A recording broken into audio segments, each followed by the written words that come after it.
Welcome to Echoes of Battle. In this video, we will be covering the United States invasion into Italy, 1943. Thank you for watching and enjoy. Mid-1943, American and British forces have just cleared the Axis armies out of North Africa. Now standing on the southern edge of the Mediterranean, Allied commanders face a massive decision. Where do they strike Europe next? British Prime Minister Winston Churchill had a clear target in mind. He looked across the water at Italy and saw what he famously called the soft underbelly of the Axis alliance, a vulnerable point just waiting to be pierced. The Americans were deeply skeptical.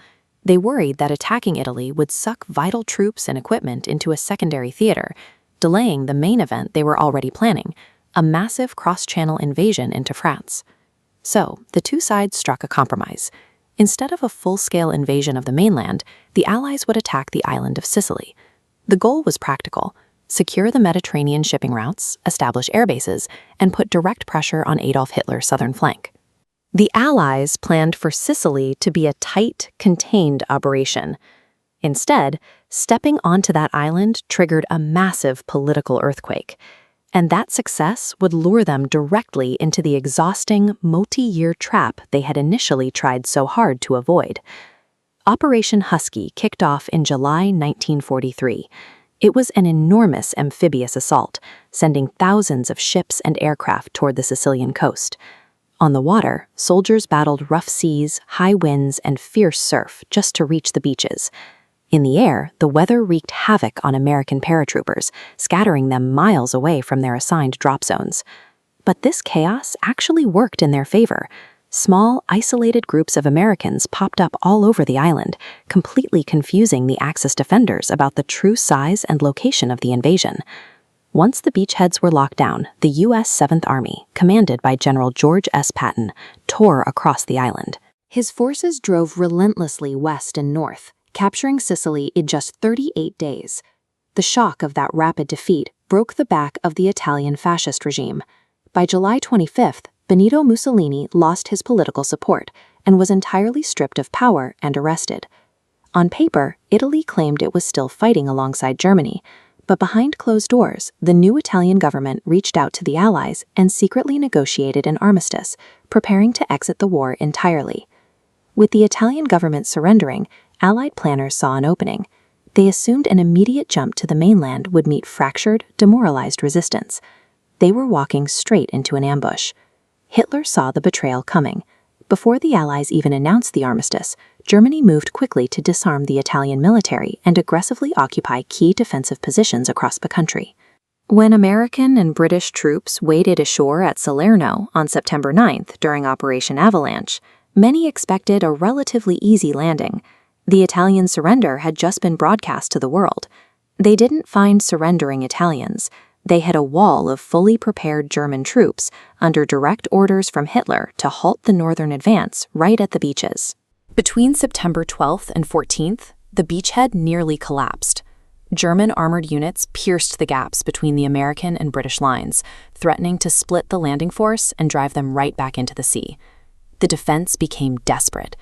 American artillery crews found themselves firing at point-blank range to stop advancing tanks, and elements of the 82nd Airborne had to be emergency dropped directly behind their own lines just to reinforce the perimeter. Ultimately, it was the sheer firepower of Allied warships sitting offshore that saved the operation. They unleashed a relentless bombardment on German troop concentrations, making the cost of breaking the beachhead completely unsustainable. The Allies held Salerno, but the illusion of an easy campaign was dead. The political victory of the armistice had drawn them into a head-on collision with the full weight of the German military. The Allies broke out of Salerno and pushed north, entering Naples on October 1st. But they inherited a ruined city. The Germans were executing a masterclass in a fighting retreat, destroying infrastructure, blowing bridges, and laying traps every step of the way. Italy's geography is practically designed for defense. A massive spine of jagged peaks, the Apennine Mountains, runs straight down the peninsula. To advance, the Allies had to force their tanks and supply trucks up narrow mountain roads and across flooded river valleys. German commanders used this terrain brilliantly.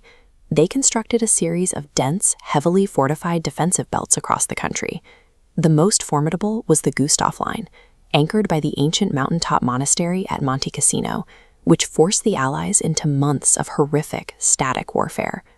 The campaign had devolved into a grueling slog.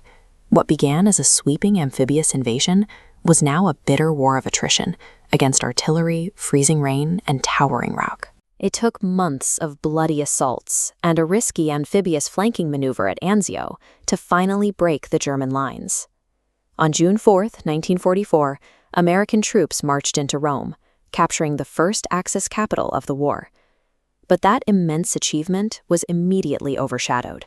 Just 2 days later, the Allies landed in Normandy. The world's attention snapped to France, and the brutal struggle in Italy quietly became known as the Forgotten Front. The fighting there didn't end with Rome. It dragged on through a whole new set of mountain defenses until the final German surrender in May 1945, demanding an incredible toll in human life from the Allied ranks. This chart shows exactly why that sacrifice mattered. By staying in Italy, the Allies pinned down massive amounts of German divisions, aircraft, and artillery. Those were weapons that Hitler desperately needed to defend Normandy or fight the Soviets, but they were trapped in the Italian mountains. The promise of a quick surrender lured the Allies into a geographical nightmare, but by gritting their teeth and fighting inch by inch up the peninsula, they successfully bled the Nazi war machine dry from the south.